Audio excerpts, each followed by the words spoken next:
Қалайсыздар? Міне біз 30-шы сабаққа келіп қалдық. 30-шы сабақта тағы да бір модальный етістікпен танысатын боламыз. Біз осы сабақтың алдында might, may деген модальный етістікті өткен едік.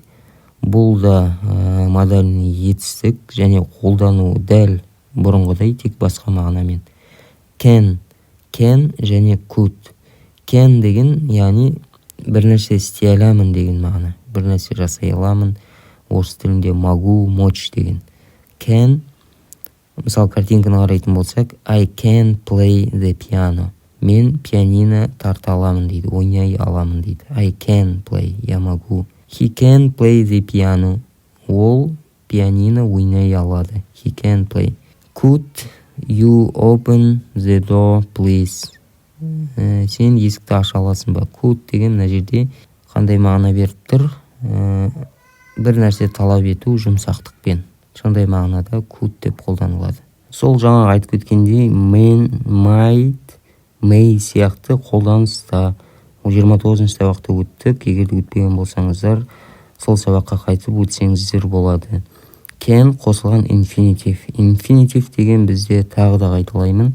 Ол етістіктің бірінші түрі. Яғни бір сөздікті алып, бір етістікті теретін болсаңыздар, алғашқы шығатын етістік ол осы infinitive. Infinitive, мысалы, do, play, come деген сияқты етістіктер. Осы can-ға сол етістікті қосамыз.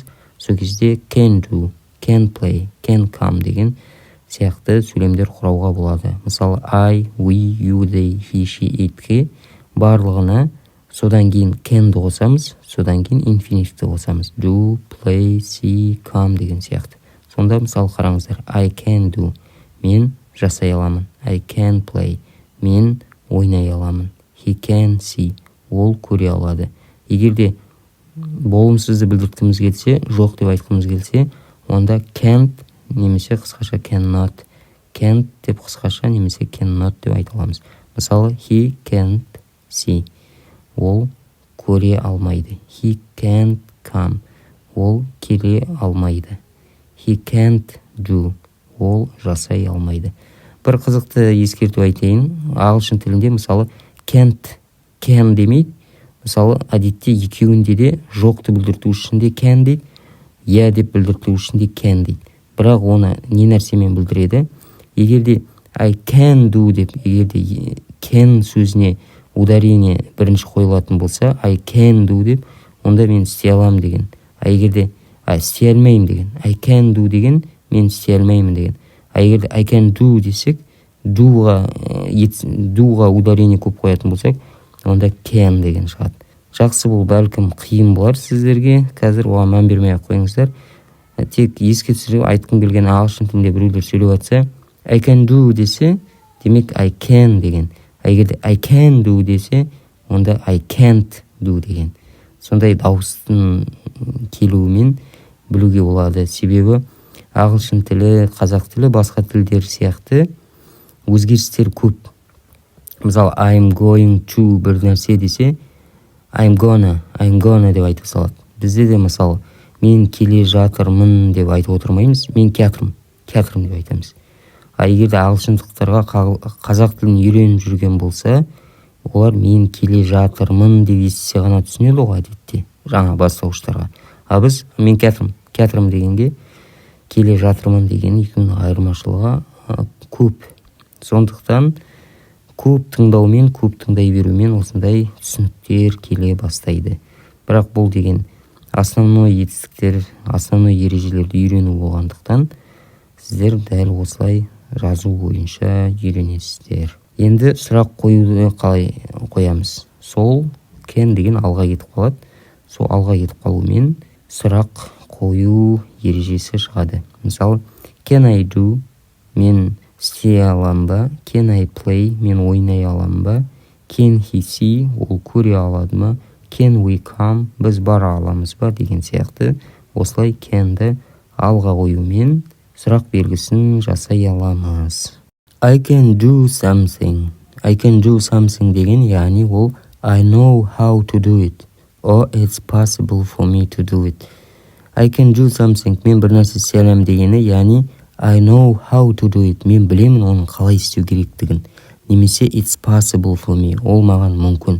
Осы нәрсені істеу это для меня возможно. Мүмкін. Осындай мағына can деген сөз береді. Мысалды қарайтын болсақ, I can play the piano. Мен пианино ойнай аламын. Мен, яғни ол нәрсені білемін ойнауды. My brother can play the piano too. Менің ағам ол да пианино ойнай алады. Can play. Sarah can speak Italian. Сара итальянша сөйлеу біледі. Can speak. But she can't speak Spanish. Бірақ ол испанша сөйлеу білмейді, дейді. Can you swim? Сен жүзе аласың ба? Суға түсе аласың ба? Yes, but I'm not a very good swimmer. Мен дейтін білемін дейді, жүзе алам дейді, бірақ мен жақсы жүзуші емеспін дейді. Can you change 20 pounds? Сен дейтін 20 паундты нете аласың ба дейді, майдалай аласың ба дейді, яғни ота аласың ба дейді, уақытай аласың ба дейді. Can you change 20 pounds? I'm sorry, I can't. Өкінішке орай, кешіріп қой, мен олай істей алмаймын дейді. Яғни it's not possible for me. Яғни change. I'm having a party next week. Мен дейтін келесі апта вечеринка жасайын деп жатырмын дейді. But Paul and Rachel can't come. Бірақ Paul мен Rachel can't come. Олар келе алмайды дейді. Can't come, келе алмайды. For the past, өткен шақта, yesterday, last week, etc. Кеше, алдыңғы апта деген сөздерге өткен шаққа we use could, couldn't. Could деген осы can'ның өткен шақтағы түрі. Could деген, couldn't деген солай. Мысалы, when I was young, I could run very fast. Мен жас кезімде, when I was young, I could run. Мен жүгіре алатын едім. Very fast. Өте тез жүгіре алатын едім. I could run very fast. Before Maria came to Britain, she couldn't understand much English. Now she can understand everything. Неге Британияға келер алдын дейді Мария. Ол дейтін ағылшынша түсінбейтін еді. She couldn't understand. Ол түсінбейтін еді. Now she can understand everything. Ал енді қазір ол барлық нәрсені түсінеді дейді.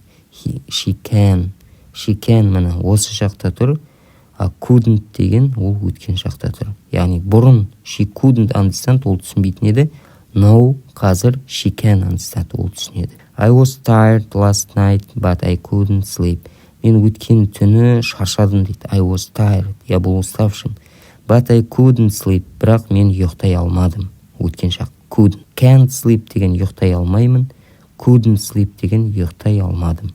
I had a party last week, but Paul and Rachel couldn't come. Мен өткен аптада вечеринка ұйымдастырдым, бірақ Paul мен Rachel келе алмады. Couldn't come. Келе алмады. Can't come деген келе алмайды. Couldn't come, келе алмады. Енді сұрақты қалай қоямыз? Қандай сұрақ, мысалы, қандай сұрақ дегенде бір нәрсе талап ету, бір нәрсе істей аласың ба деп айту. Мысалы, can you, could you, can I, could I. Осы can мен could екеуі жалпы бір мағына. Мына жерде сұрақ қойған кезде. Сұрақ деген әдетте, сұрақ қойған кезде бірақ could деген қалай жұмсағырақ, әдептірек, сондай жағынан қолданылады. We use can you or could you when we ask people to do things. Бір нәрсе істеу жайында сұраған кезде біз can you, could you'ды қолданамыз дейді. Can you open the door, please? Өтініш, есікті аша аласың ба? Can you open the door? Немесе could you open the door, please? Өтініш, есікті аша аласыз ба екен деген сияқты жұмсақ түрде could you open the door, please деп айтасыз. Can you wait a moment, please? Өтініш, кішкене күте аласың ба? Wait a moment. Немесе could you wait деп айтуға болады. We use can I have бір нәрсе. Немесе we use could I have to ask for something. Егер бір нәрсе сұрағыңыз келсе, can I have немесе could I have деп айтасыз. Мысалы, магазинде, in a shop. Магазинде сіз айтасыз, can I have this postcards, please? бұл открытканы алуға болады ма? Can I have these postcards, please? Немесе could I have these postcards, please? Can I немесе could I деген it's okay to do something. Яғни осылай істесем нормально ма деген сияқты болады ма деген сияқты сондай кезде can I, could I деп қолдануға болады. Мысалы қараңыз. Tom, can I borrow your umbrella? Том, сенің қолшатырыңды ала тұрсам болады ма? Нормально ма егер де алсам деген сияқты. Немесе Tom, could I borrow your umbrella? Том, сенің қолшатырыңды ала тұрсам болады ма деп. Немесе on the phone, немесе телефонда. Мысалы, звондайды да, айтады. Hello, can I speak to Gary, please? Hello, мен Гарримен сөйлесе алам ба? Can I speak? Немесе could I speak деп айтуға болады. Hello, could I speak to Gary, please? Гарримен сөйлесе алам ба?